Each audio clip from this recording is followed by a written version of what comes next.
علمتنا إنك أنت العليم الحكيم نحمده ونستعينه ونستغفره ونؤمن به ونتوكل عليه ونعوذ بالله من شرور أنفسنا ومن سيئات أعمالنا من يهده الله فلا مضل له ومن يضلل فلا هادي له ونشهد أن لا إله إلا الله وحده لا شريك له ونشهد أن سيدنا وسندنا وحبيبنا وشفيعنا ورحمتنا ومولانا محمدا عبده ورسوله أما بعد فأعوذ بالله من الشيطان الرجيم بسم الله الرحمن الرحيم وإذ ابتلى إبراهيم ربه بكلمات فأتمهن قال إني جاعلك للناس إماما قال ومن ذريتي قال لا ينال عهد الظالمين وإذ جعلنا البيت مثابة للناس وأمنا واتخذوا من مقام إبراهيم مصلى وعهدنا إلى إبراهيم وإسماعيل أن طهر بيتي للطائفين والعاكفين والركع السجود صدق الله مولانا العظيم. درود شریف ہوا ہے. اللهم صل على حبيبك ورسولك ونبينا محمد وعلى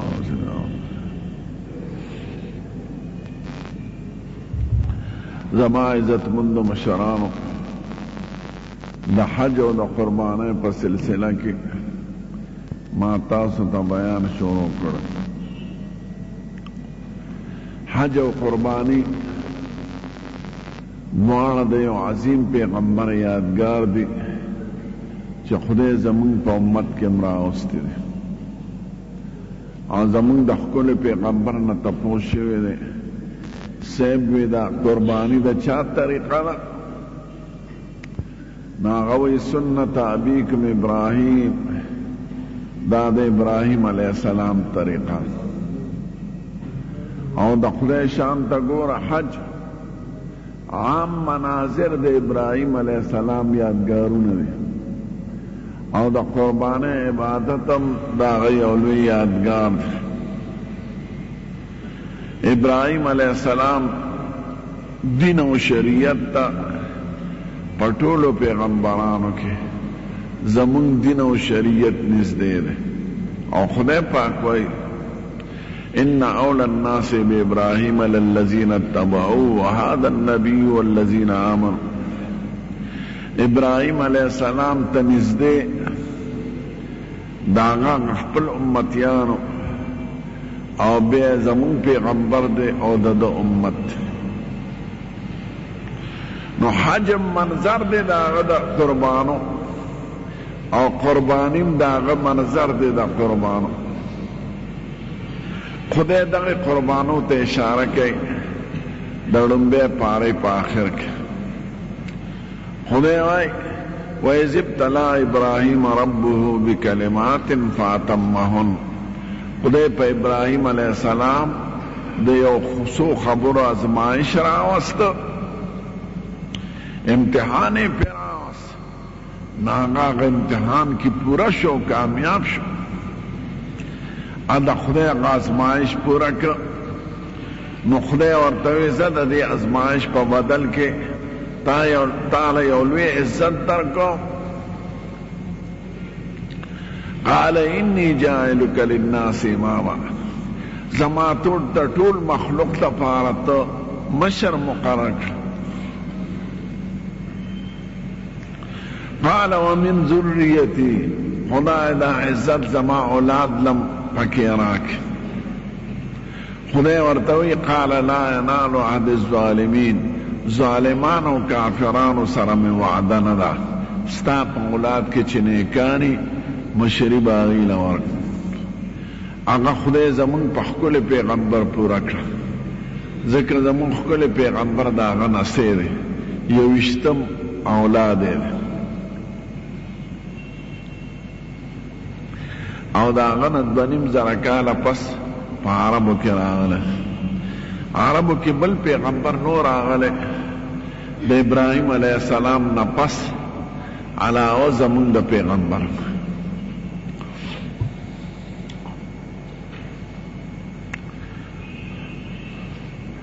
ابراهیم عبرانی لفظ ده او لغوی معنی ده ابو الرحیم، مهربان پلار، یا ابو الجماهیر، د قومونو پلار. ځکه دا موجوده لوی نسلونه که د عربو دي که یهودیان دي او که پښتانه دي، دا درې واړه د ابراهیم علیه السلام اولاد او د دې درې واړو نیکه دی. نو د عام جمهور امت قومونو مشر ابراهیم علیه السلام. خدای عراق کې پیدا کړو. عراق کې یو کلی دی اور هغې ته وایي URE. بیا د نمرود سره مقابله راغله، بیا خدای هغه اور ته اچولی اور یې په څو ورځو کې تیار کړی او په څومره احاطه کې. او قرآن شریف کې دا ټول بیان ذکر دی.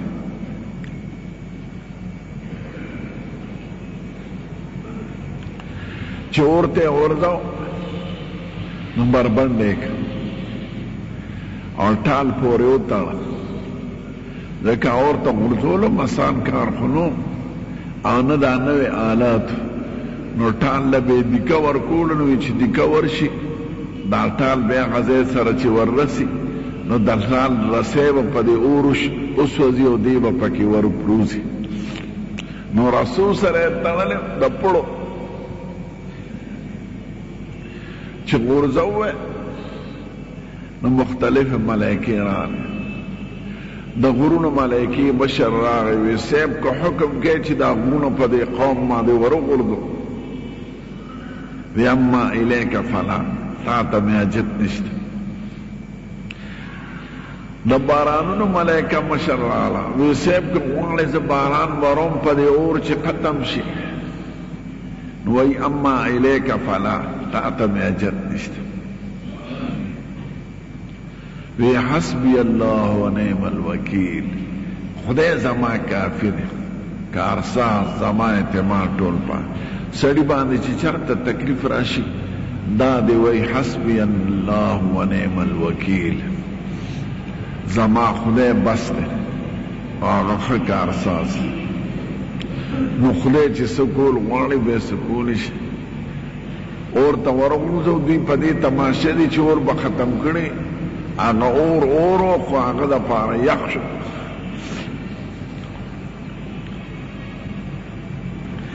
دا سخت امتحان و اړو پروا نه لرله. بیا هغه وجه نو دته خپې وښکلی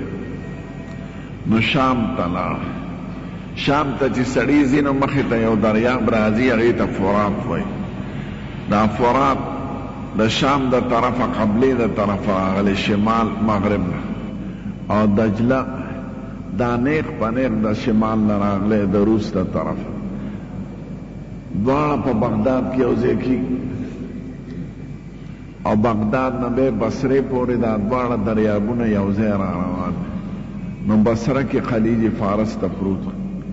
بصره د سمندر په غاړه ده او بغداد ته مخکې ده. نو سپیان یې ورپسې کړه.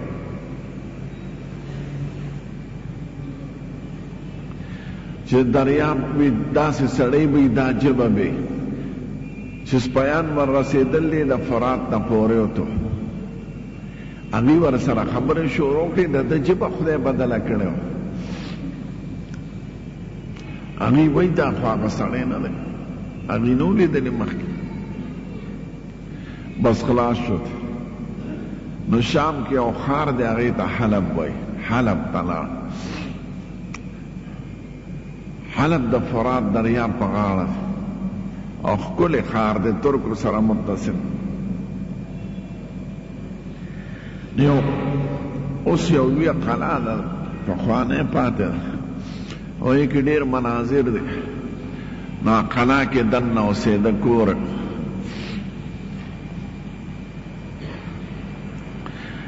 بیا دمشق ته راغلی دا موجوده د شام دارالخلافه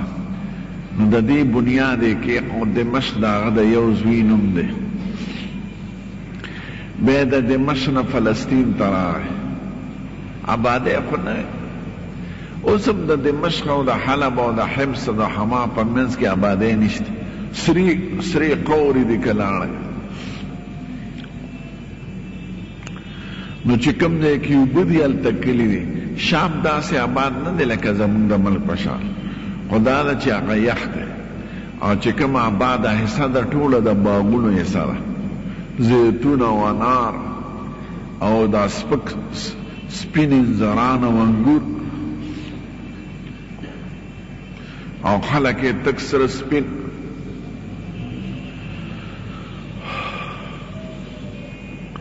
نو فلسطین کې یو کلی هغې ته حبرون وایي یهودیان اوس او مسلمانان ورته الخلیل وایي هغه کلي کې اوسېده نو ښځه یې ده د تره لور د هغې نوم دی سارا نو دا فلسطین د شام او د مصر په منځ کې علاقه ده نو مخکې نیرې سویز نو منځ کې د اوچې لار وه نو مصر طرف ته دی او ښځې د تبلیغ په سلسله کې د دین خورولو په سلسله کې نو دا زمونږ د ښکلي پیغمبر د خولې بیان دی او بخاري شریف کې راغلی چې په یو علاقه ورغی چې د هغې مشر بدماش بادشاه یا ملک یا ارباب ورسه هغه وخت کې لږ لږ آبادی وه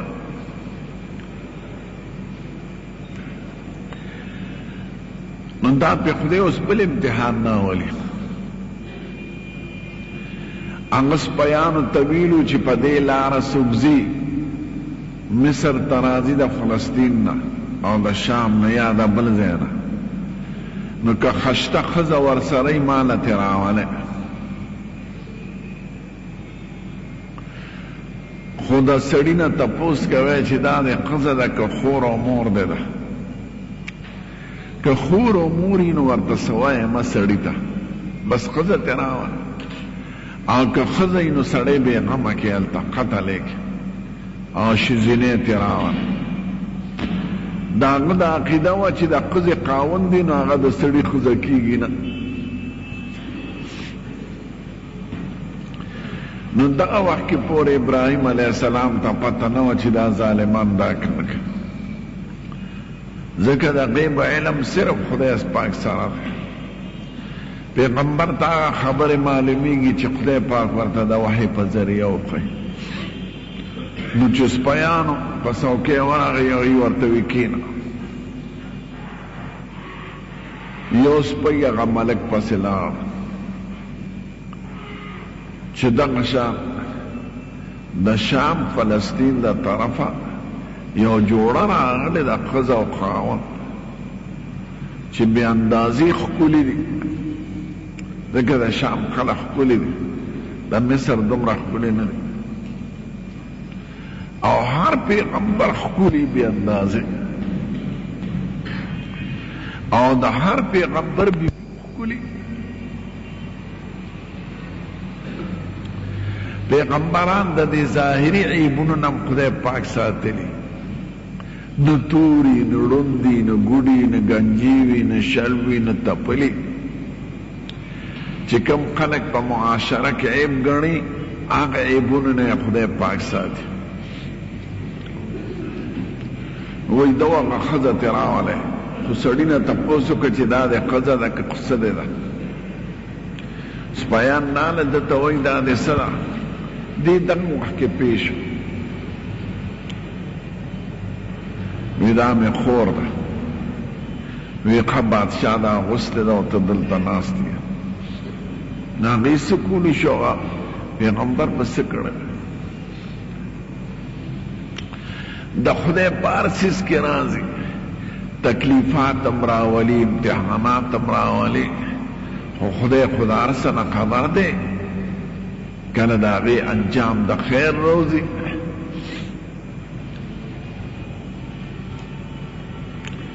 نو چې بویتله بادشاه وایي دا زما خاصې کمرې ته بوځئ خلوت خانې ته چې هغه هم ولیده حیران زنانه وسې کولی شو بادشاه ورپسې ورغی د بد عمل په اراده هغې ته یې لاس کولی او ویې ودرېږه زه یو دوه رکعته لمونځ کوم ده ویې ډېره ښه ده زر یې اوبه چارهدام یې وکړو او دوه رکعته لمونځ یې وکړو او خدای ته یې سوال وکړو خدای که اوسه پورې ما ته بغیر د خپل خاوند نه بل چا لاس کړي نه نو چې د دې سړي لاس ما ته راونه رسي نو چې ورنږدې کېده درست چې راپرېوت دا یاد دی چې چېرته ته مشکل راشي لمونځ وکړې باباګان مه لړزوئ او مو پیران ځکه خدای حکم کوي قرآن شریف کې واستعینوا بالصبر والصلاة چې څه مشکل در باندې راشي صبر وکړه او لمونځ وکړه خدای پاک ته نو ته وګوره چې خدای دې مسله حل کوي که نه کوي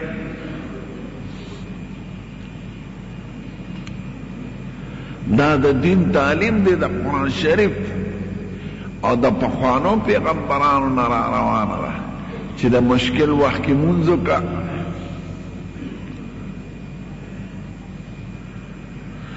نو چې راپرېوت نو لکه د زنکدن په شان حالت پې راغی نو دا بیبي وه زنانه وه دا وایي که دا زناور مړ شو خو دا سپیان ما وجري چې دا خو تا مړ کړ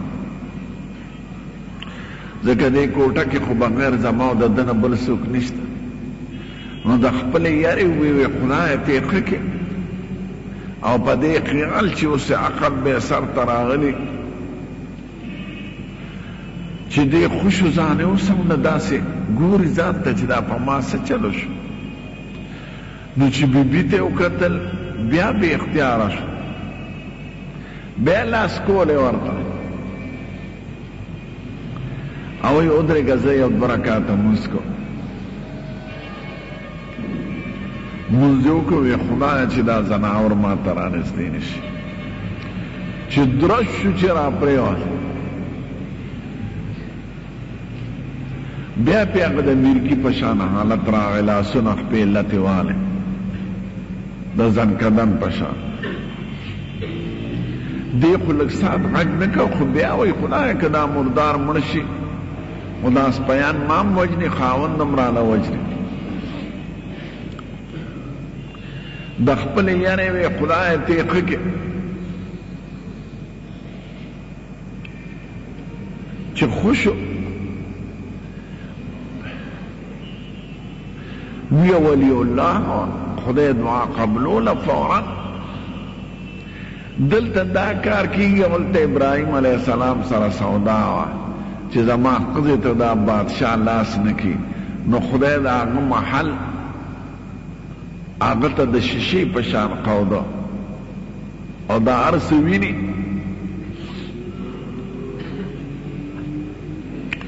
دریم ځل یې ورته بیا لاس کولی دا وایي ته ودرېږه زه یو دوه رکعته لمونځ کوم لمونځ وکړه بیا یې ویې خدایه چې دا ما ته رانږدې نه شي چې راپرېوت دا ځل یې دعا نه کوله هغه لتې مالې او سترګې یې حق ته نیولې او هغه پوه شو چې دا ټول چل خو په دې کې دی دا چې دا لاس اوچت کړي نو په ما دا چل راشي نو دې ته د سترګو په اشاره وي زما د توبه زه به تا ته لاس نه کړم ورته دعا وکړه لاس اوچت کړم چې خدای دا تکلیف نه ولرشي نو په درېیم ځلې د هغه په سترګو په اشاره اوچت کړم بس زه هغه معافي وغوښتله بس ما نه غلطي شوه او سپیانو ته یې ټلۍ وویله چې راشي وی دا هغه خپل سړي له بوځه او دا خو څوک قاپیری ده ملایکه ده زه خو چې دې ته لاس کوم په ما داسې چل راځي او زه د دې د خدمت دپاره خپله لور ورکړم چې دې سره ګرځي نیازبینه لور د هغې نه مهاجره ده او دې له یې ورکړه وی زه دا ستا خدمتګار او ستا وینځه نو خپلې لور ته یې خدمتګار او وینځه وي دا به تا سره یې دومره عقیدت یې پیدا شو او چې سړی چاله خپل لور ورکوي خو د هغې عزت به یې څومره کړي او مال و سامان به یې څومره ورلېږلي بیبي را روانه ده خادم دغه جینۍ مر سره ده ابراهیم علیه السلام دلته مانځه ته نیت تړلی ګورې خدای ته به مونځ کوې ښه دا د قرآن شریف حکم دی او د پیغمبرانو طریقه تو ګوره چې ستا کار کېږي که نه کېږي 2 رکعته مونځ کوې دغه نه وایه چې پیر بابا راورسېږي پیر بابا ته نه څه خبر ده او ځناور هغه رارسي او ستا خیر و شر د هغه په لاس کې دی که د خدای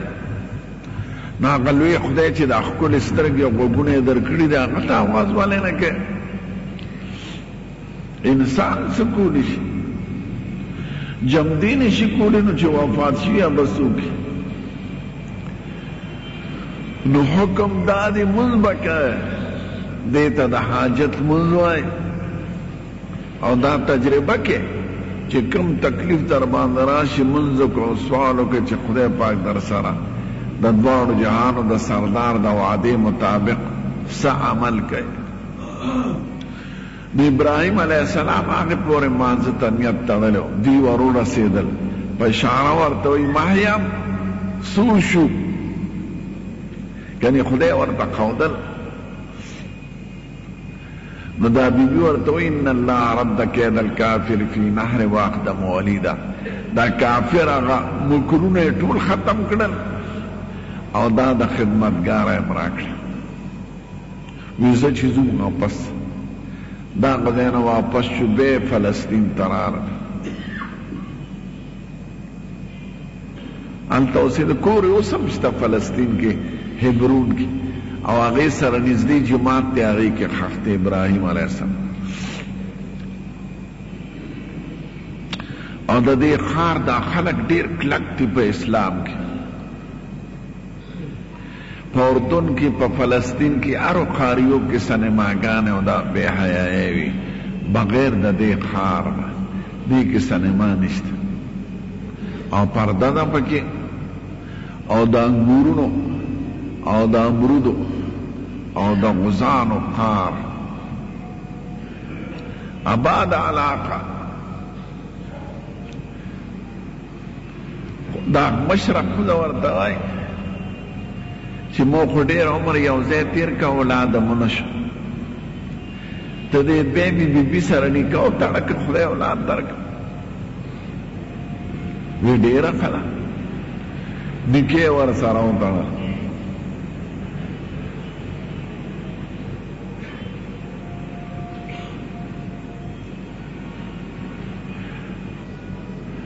دغه وخت کې 80 کاله عمر دی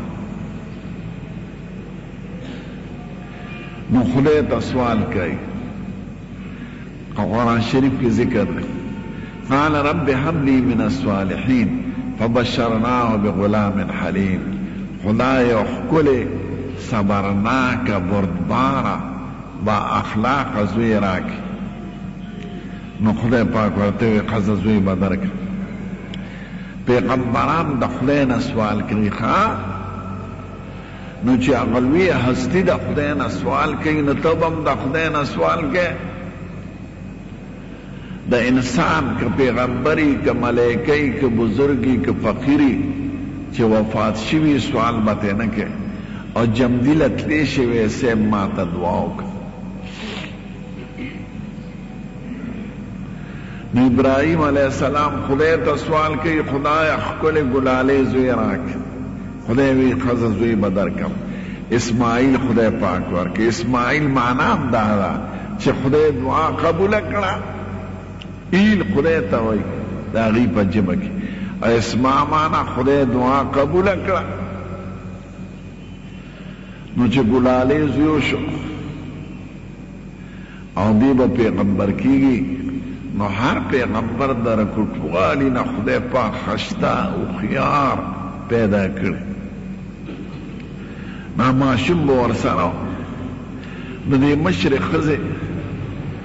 به هسې افسوس زړه ته راغی چې خدای خاوند خو زما د تره زوی دی او ډېر عمر ورسره ما تېر کړی او دا د مصر بیبي ده او خدای په ړومبي کال زوی ورکړه مزېدار. نو ښځه په اولاد دا یو طبیعي څیز دی چې د بنې اولاد وي او د دې نه وي نو خفه کېږي.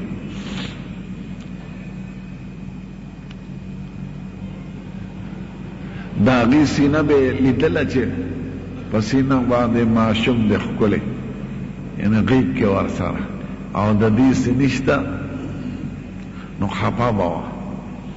نو یو ځل دې خپل خاوند ته وایي صاحب هسې نه چې زما دې بیبي سره بغض پیدا شي او زما ایمان ته نقصان ورسي. وی ولې؟ وی زه چې دې بیبي ته ګورم او دې ماشوم ته ګورم نو په خپل زړه کې په ځان خفګان راځي. نو که دا دوی جدا وي نو زه به یې نه وینم. دوی دې جدا اوسېږي، زه به جدا اوسېږم. هغه بیبي ډېره قرباني کړې وه مشره. د خدای ته لاسونه اوچت کړه چې خدایه څه وکړم. خدای ورته وایي دا بیبي چې دې څه وایي دغه وکړه. وی دا تی جدا کوي کوم طرف؟ نو د مکې مکرمې طرف ته اشاره وکړه. وی چې دې طرف ته تې بوځه. وی ډېره ښه ده. دا سخت امتحان دی، ځکه یو ځوانه ښځه او ماشوم ګلالې ورسره په غېږ او دا جدا کوم او داسې زوی چې په سوالونه یې د خدای نه غوستي او په بوډاتوب خدای ورکړي. نو د هغه ځای نه را روان شو. نو راتلل د مکې مکرمې دې ځای ته راغلل، خوشي دشت او غرونو ته. نه انسان شته، نه حیوان شته، نه اوبه شته، نه نیر شته، نه اونه شته. تک تور سره غرونه. کوم څه ولاړی حیران بشي چې خدای دې ملک له دې عزت ورکړی، دلته خو له زرغونې د رقم نه لګي. نو درو غرونو منځ کې د بیت الله شریف. نو هغه وخت کې خو بیت الله نه وه، نه ښار او نه کلي، یو ډبه شان وه او یو اونه ولاړه وه. نو ملایکه ده ته وایي دې ډبې باندې دی دا زوی او دا ښځه پرېږده او ته تې ځه. ډېره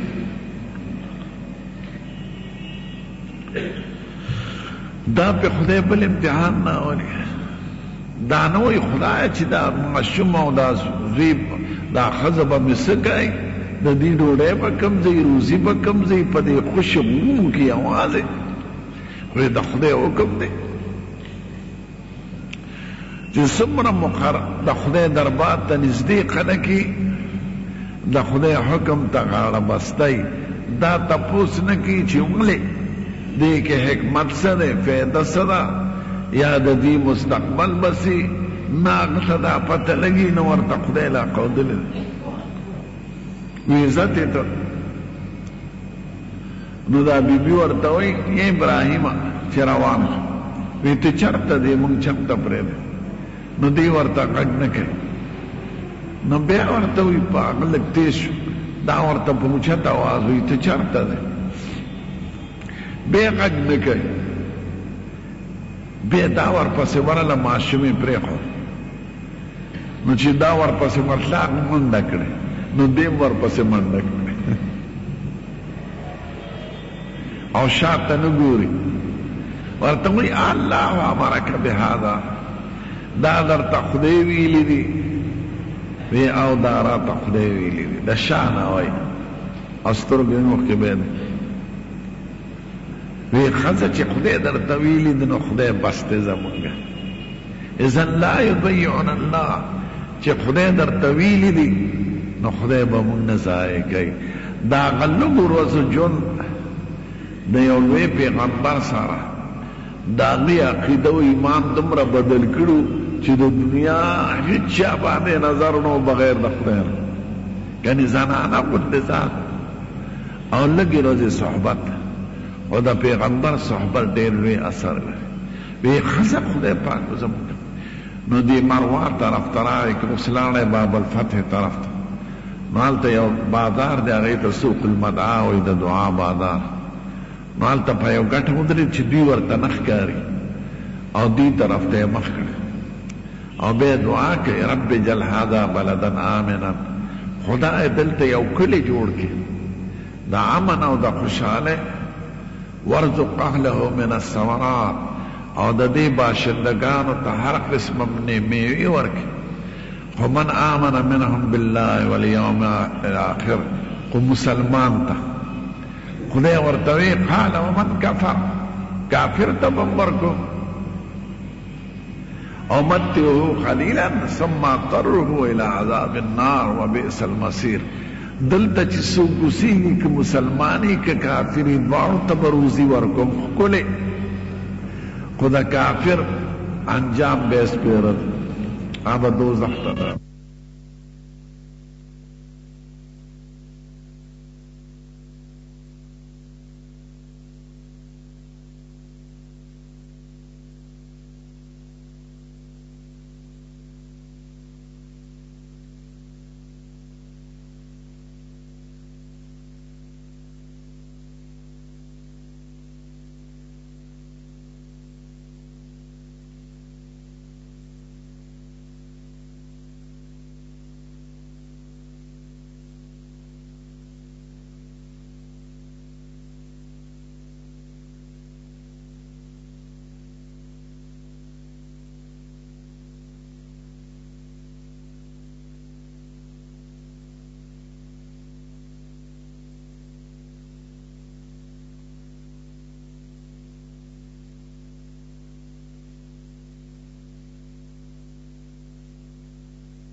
د مکی په ښار کې داسې میوه نشته د بار چې هلته نه میلاویږي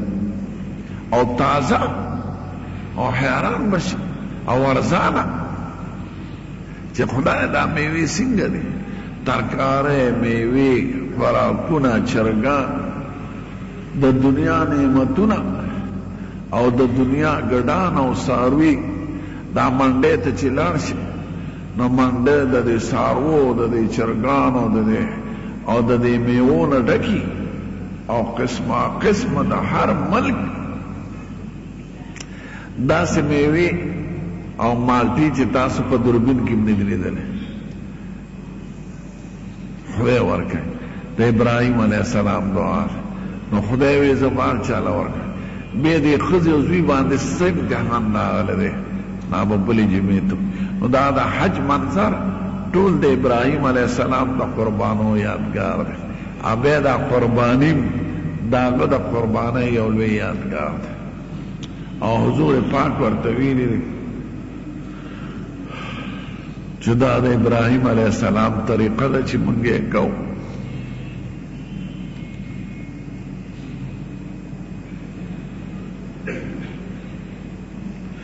چاوی ما سره پیسې شته نه نصاب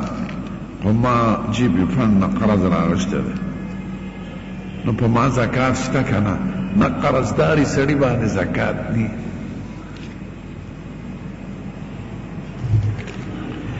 په قربانۍ کې د ګډ د چیرلی کال عمر ضروري دی او ګډ نر چې چا ساتلی نو چې د شپږو میاشتو نه زیات یې نه هم خیر دی او که دا د رمو ګړي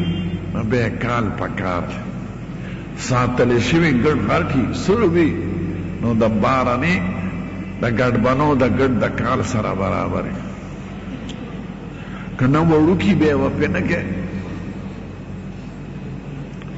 چې دې وخت کې تقریبا 8000 روپۍ وي سړي سره زیاتی د ضرورت ده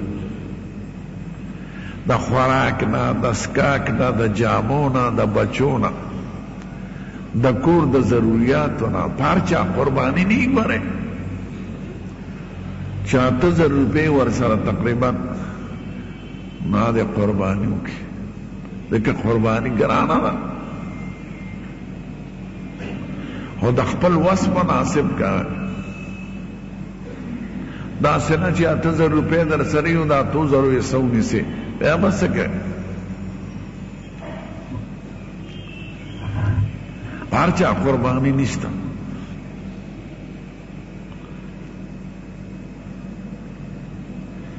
که قربانۍ له چا واغشتي او امیدوار او خطا که مالداري بدلولی مشي زله دې وغواړي او که غریب وي نو بیا به نه بدلوي او بچیم چې روزي هغه دې ورسره حلال کړي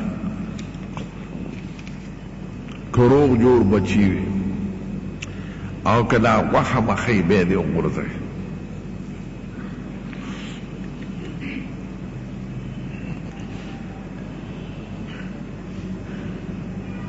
وی زه د مور پلار سره اوسېږم خو 8000 تنخوا مې ده په هغې گزاره کوم په ما قرباني شته که نه نه په تا شته نه دی په مور پلار شته ستا خو 8000 راځي هغه د خرچ کې ځي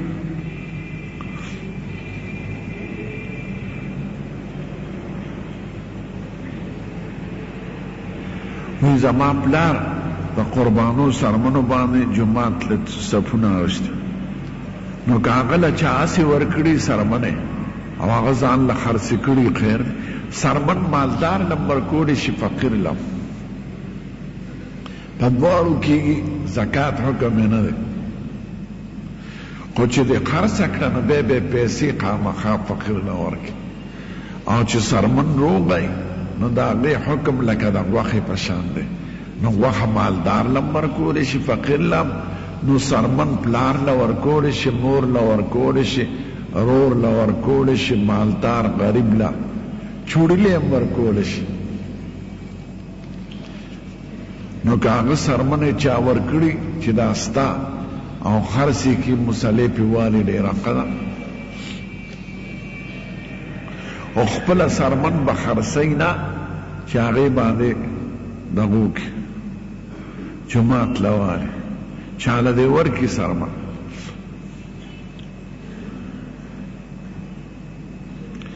د ابراهیم علیه السلام د بیبي سارا د هغه د تره لور وه او د عراق دي دواړه او د عراق نه شام ته تلي شام نه فلسطین ته او دا واقعه ورسره په مصر کې راغله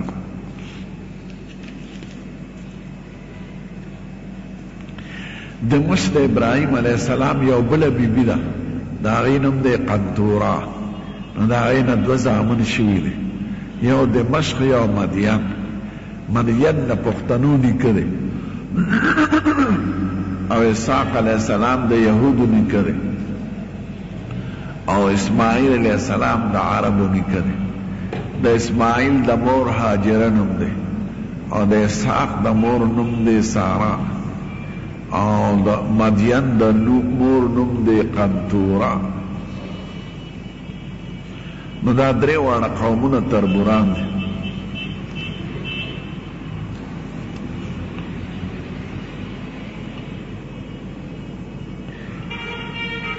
یو ښځې سره د 14,000 روپو ټي وي راغلی دی زکات پې نشته خو قرباني دې وکړي د کور په سامان زکات نی او قرباني به کې ځکه ټي وي د ضرورت نه زیاتي سامان نه ډوډۍ ده نه چای ده نه جامه ده د تماشو څیز دی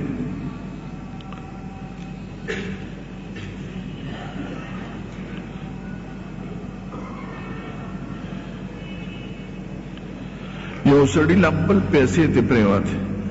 او بل چا مونتی دي اوس هغه سړی مړ دی نو که ده ته مالک معلوم یې خو وردېږي یا رشته داران او که نی معلوم بس خیرات تی کی جماعت تی پی جوړ کی په لاره دې پی جوړ کی خو خدا دې ووایي خدای د دې ثواب هغه ته ورسوي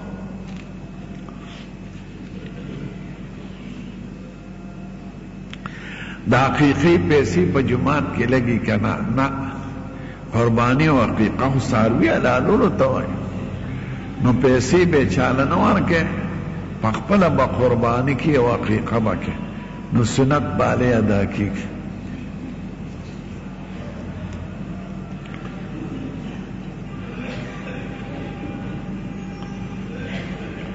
چې حاجي د عرفات نه راشي او د لوی اختر فرض طواف کوي دې ته فرض طواف وایي او طواف زیارت ورته وایي دې نه پس سعی کوي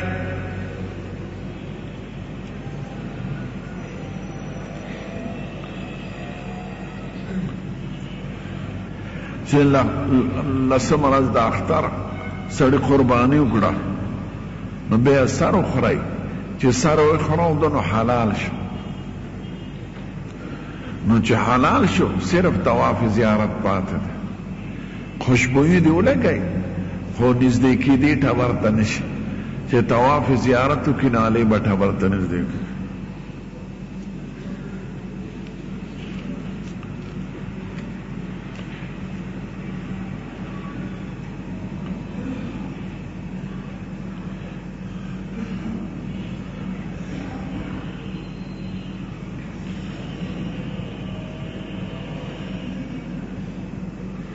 چې پلار حج کړي په زامنو بیا حق لري چې دوباره د په حج وکړي نه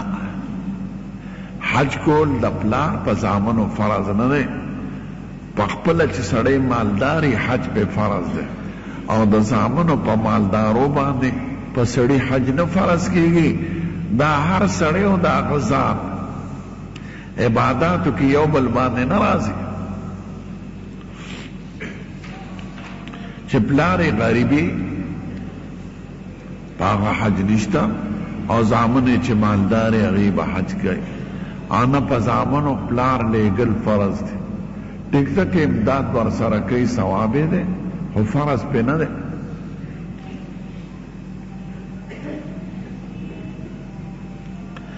چاوی نکونه اغشتل د جمعې پر سنت دی جمعې پر غسل پکار دی نکونه اغشتل عطر لګول کل جامع غسل د خپل وس مناسب کنه وینینو وینځل دی غوندې جمعه د خوشاله ورځ ده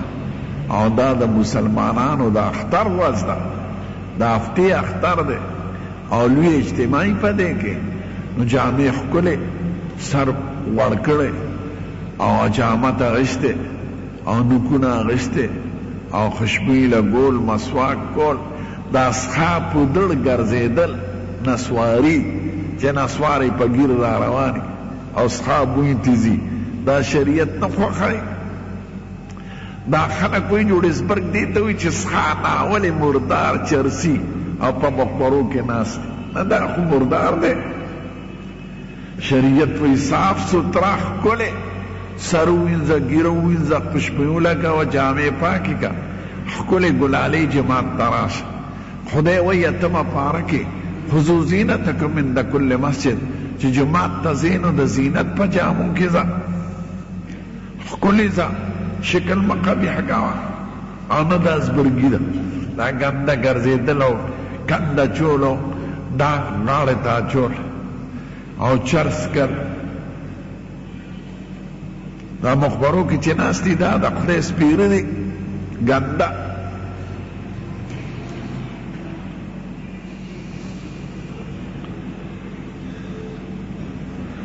چاوی حاجی به سفارش کوي نه نیکان به سفارش کوي نو که خدای حج قبول کړي شهادت قبول کړي د عالم علم قبول کړي نو سفارش حق به ورته ورکوي او ګناهګار ته نه ورکوي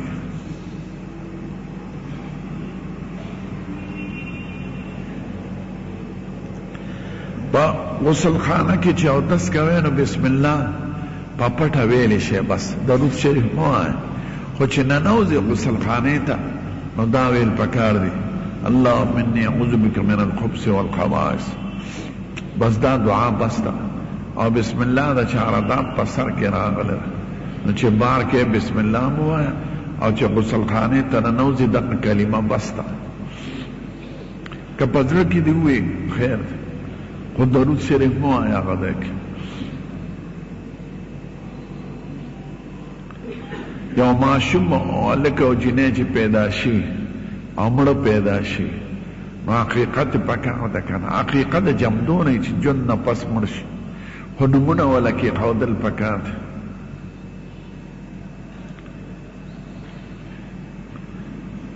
یو ماشوم شوي دی اوس یې 25 کاله عمر دی خو حقیقت پلار نه ده کړی نو کول ته پکار دي او هغه دې د ځان نه وکړي یا د پلار وله وکړي ځکه حقیقت سنت ده که سړی په غټوالي مو کې د ځان نه نو ادا کېږي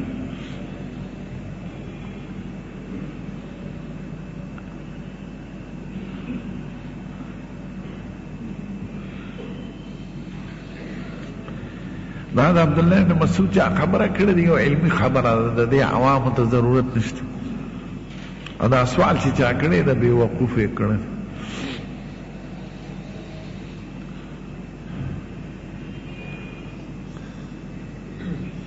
یو سړي په خپله ځمکه کې چاته لار پرېښي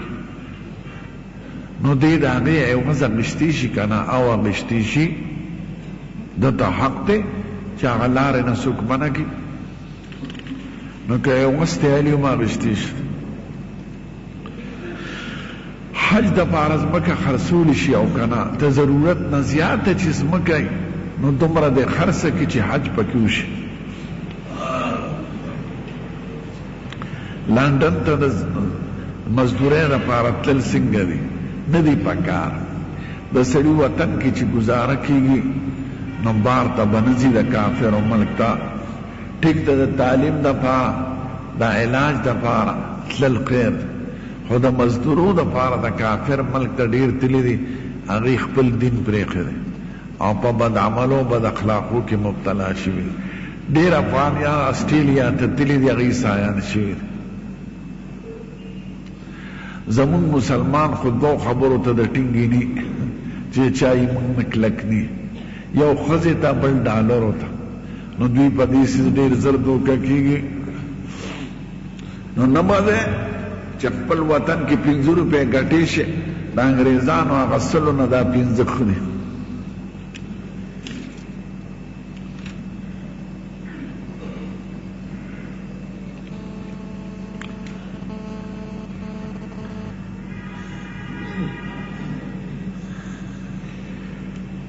چاوی زما مور وفات شوی ده ولسلس منځونه پې پاتې دي خو زه غریب یم څه نشم کولی مه کوه خدای به یې معاف کړي خودکشي کول ډېر سخت جرم دی که دا عمل د حلال ګڼم نو کافر دی او که جرم یې ګڼم بیا وکړم نو سخت مجرم دی عالم د کلي مشر قاضي بادشاه دی پې مونځ نه کوي او څوک نسواریان مسواریان دی پې مونځ وکړي چې بې جنازې نه ښخېږي خو پاکان خلک دی نه ورځي ځکه ډېر لوی جرم یې کړی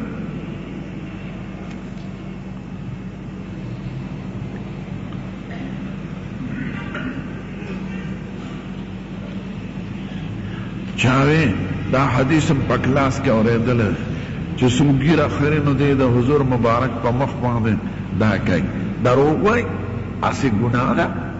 خو حدیث دا نه دی او نه دا خبره کول پکار بد ته بد وایو ښه ته ښه وایو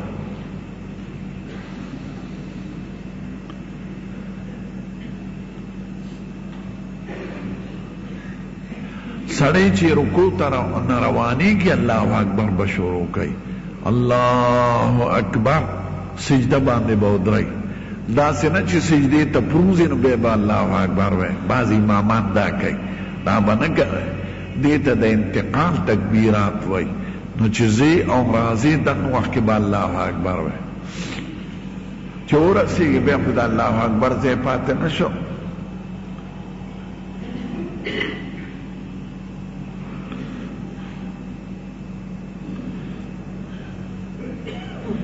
یہ بعض قاریان داسې کوي غلطي کوي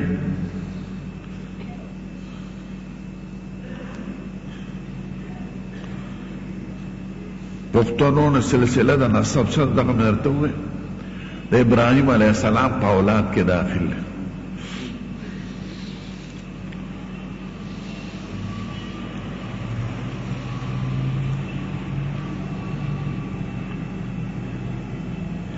دعوت د جهاد مقدمه ده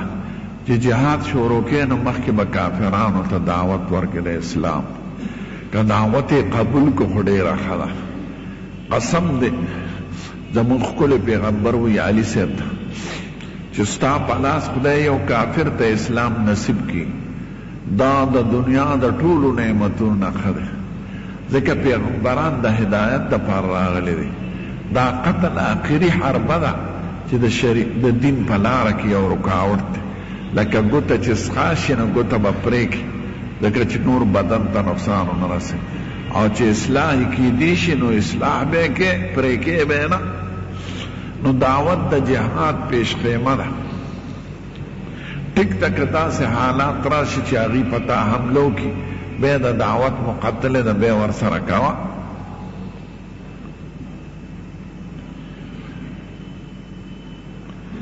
تبلیغیانو خو چا سره په دې کې خلاف ماته نه ښکاري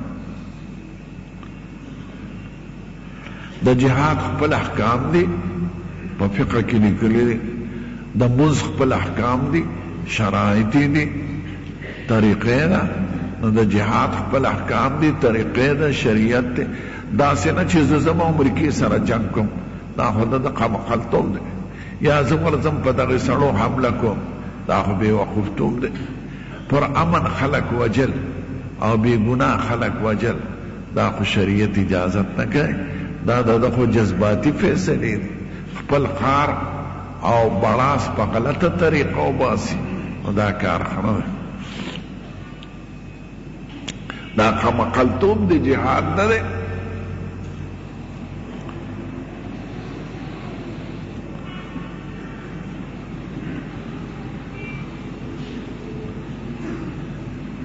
چې د سبا بانګ وشي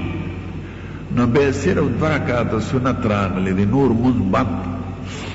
البته که چانه وتر پاتې شوي وتر کولی شي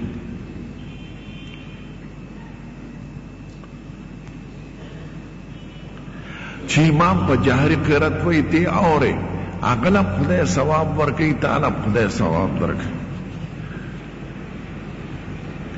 هغه له د وینا او تعالی د اورېدو قرض نه دی خدای خلاص کړي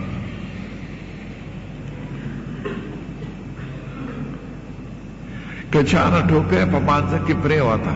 په یو لاس یې راوچتولی شي او که خواري غواړي خیر دی بیا دې نه کوي خو مونځ قصدن په سرتوره نه دی پکار ځان سره سپینه ټوپۍ راوړی یا پاک رومال هغه رومال نه چې پوزه م پې پاکه کړي یا م پې نسوار توکلي هغه په سر نږدې خدای ته به په خشتو جامو کې ودرېږئ نو د پوزې رومال او تولیه چې سړي پې ځان وچ کړي دا به په سر نه اچوئ صاف پاک رومال یا ټوپۍ بغیر ټوپۍ مونځ قصدن کول مکروه دي غوره نه دي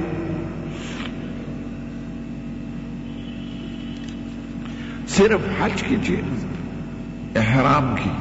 یا یو غریب سړی دی چې نه ټوپۍ ورسره شته نه رومال شته خیر دی خو قصدن دا کار کوم دا نه دی پکار سورت ملک چې سړی وي د عذاب قبر نه خدای ساتي دا حدیث دی ترمذی شریف خو هره شپه ووایه هغې دپاره جمعې شپه نه ده مقرر بل دا چې هر سړی دی وایي ځان له نو سړی قرآن شریف ویلي وایي دی ځان له په لوټ فکرو کې نه دی راغلی خلک به نه تنګ دا قمقل شیطان دین بدنامای نو هر شپه پکار دی ځان له په مزه وایه په زوره قرآن شریف ویلي یا ذکر کول دا بند دی ایکی ریاکاری رازی خلقو تا تکلیف رازی سوک بودی سوک بنا جوڑی سوک بمنز گئی والی کہا تبارک اللذی وین اقبل قوم سر وائے پا مزا طول قوم دے وائے پا چکو بنا وائے نو پا لوٹ فکرو کی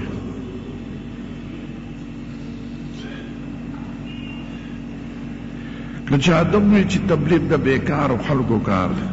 پدې کافر کېږي نه خو دا وینا نه ده پکار دا خلک روجو پورې هم خاندي بې روجي د هغه چا کار دی چې ډوډۍ ورکرني او مونځ د اوزګارو کار دی دا ډېر لیډران وایي په پاکستان کې څه مړه شوي دي او څه جمدي دي چې د دین قدر یې زړه کې نشته او قوم قوم قوم قوم قوم وطن لیډر دا به نومونه ډېره وي خو د خدای دین پورې خاندي یو داس چاره ده دین لیډرانو وي داسې سپک الفاظ به وي چې هغه زه نشم ویلی دې اودس چاره دام پورې او مونځ پورې او روجې پورې او دین پورې او خلک وایي دا ډېر هوښیار دی زیم دا د جهان خر دی او قمقل چې د خدای ونه پېژن یا ورځ به مرداري کندې ته به یې غورځوي لکه د سپي په شان څښا بوی به ترې خېږي پیشوګان ساتل څنګه دي خیر دی که کور کې سړی وساتي پیشو د خیر شی دی ځکه چې کوم کور کې پیشو وي مار نشي څرګندېدی لړم وجني مږه وجني نو پیشو د کور د فایدې شی دی نقصاني شی نه ټیک ته که انګولې پې جوټه کړه او دا سړی مالداري نو هغه دې نه خوري چې غریبانانو له دې ورکړي او که غریب یې نو خوړی شي د پیشو جوټه غریب سړي له راواغله او مالدار سړی دې نه خوري ا دې بل له ورکړي نور سپېرتوب پکې نشته پیشو ښه شی دی سپي منع کړی دی بغیر ضرورت سپي د څوکۍ دپاره او د ښکار دپاره او د ګډو چیرلو دپاره ساتلی شي او اس سپي ساتل بند دي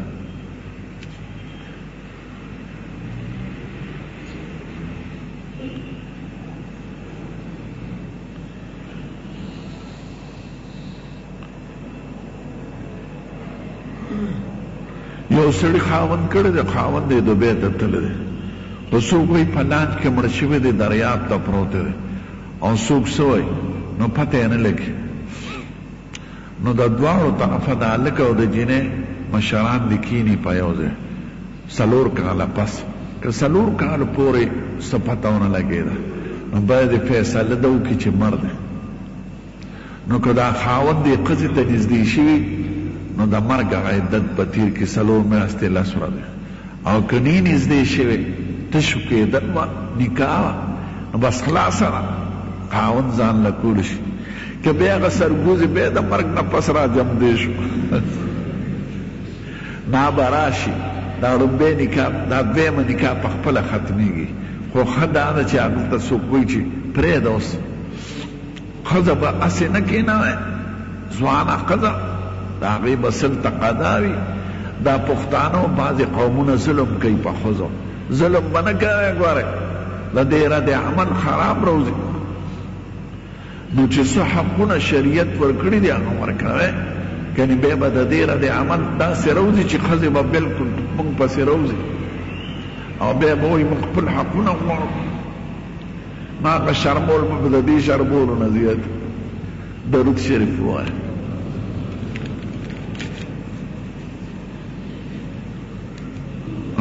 وخت ختم ده کنه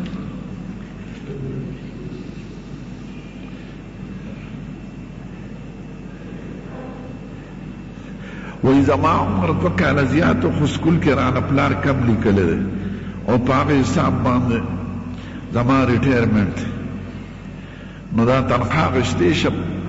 او اخیستی شي تاله خو دا ریټایرمنټ څه شرعي خبره نه ده چې کومې پورې کار کولی شي ته خو په مزدورۍ پیسې هلې والا خو دروغ ښه نه دي عمر د اولاد کم مه لیکې ټول عمر به په دروغ کې مبتلا ډیټ آف برث ټول عمر ولې دروغ وایې دا به چېرته نوکر کېږي او ریټایرمنټ ته به رسي یو فرضي خبره دپاره ټول عمر دروغ وایې نه صحیح لیکې چې خدای والا عزت ورکوي په خپل عمر کې مې عزت ورکولی شي یا به نوکر کېږي یا به نه کېږي یا ریټایرمنټ ته به رسي یا به نه رسي نو دروغ وایې د فرضي خبرو دپاره چې څه عمر یې او څه وخت یې هغه لیکې دا د خلکو رواج کړی یو دا سالانه د فلانکي لیډر دی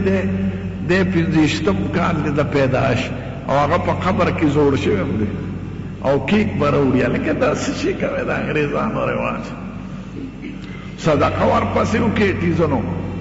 د کیک پخو او په لالورو نه څه نه جوړېږي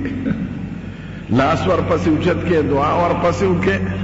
کیکونه به راشي اخباراتو کې به تصویر راشي چې د فلانکي لیډر سالګره ده او هغه مړ دی اوس یې دوباره جم دی کوي زمونږ د قومونو دا د بې عقلۍ کار ده چې دا څه شي هغه مړ دی او دی 150 کال پیدایش دی لاس موچه ده دعا نه کوه نو کیک ورپسې پرې کوه د کیک نه څه جوړېږي د قمقلو خبرې او دا ځان ته اوچت لیډران وایي چې موږ ډېر زیات هوښیار یو دا کار دی د قمقلو دی او ځان ته هوښیار وایي چې سړی اودس وکړي او وخت ورسره وي نو د اودس جدا تحیه هم راغلی ده ښه دی ولیکي 2 رکعاته تحیة الوضو وزارم غوث او قطب او ابدال دا د پیرانو سه اصطلاحي نمونه دي نو که معنی شرعي صحیح وي نو ټیک ده او که غلطه معنی لکه بعض خلک وایي قطب دې ته وایي چې د ټول ملک اختیار هغه سره دا دروغ وایه او غوث دې ته وایي چې د صوبې اختیار ورسره دا دروغ وایه اختیار خدای سره دی نفع و ضرر خدای سره دی آواز به خدای ته کوئ بغیر د خدای نه بل چاته آواز ونه کې خدای وایي یمسسک الله بضر فلا کاشف له الا هو وان یردک بخیر فلا راد لفضله که تکلیف ضرور رسی بغیر د خدای نه تکلیف بل څوک نشي لرکولی او که خیر در رسی څوک منع کولی نشي نو خدای ته به آواز کوئ او کاسی قطب ابدال علماء تو وی پاکانو تا ٹھیک تا خو دغه معنی غړومبه خطا ده چې څوک یې کوي بعد جاهلان پیران چې د شریعت تنی خبردار کوي زه غوث یم زه قطب یم غوث څه شی دی پوزه دې اوږده ده ځکه غوث ستا لاس کې او خیر و شر نشته دننه ټول د اودس ماتې ډکې انسان بسې خیر و شر د خدای لاس کې یاد لرئ بل د بغیر د خدای نه بل چاته آواز ونه کوي दरूद शरीफ हुआ है।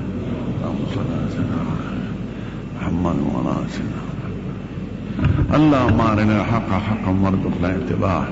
वारिना अल-बातिल बातिलन वरज़ुक़ना इज्तिनाबह बिरहमतिका या अरहम।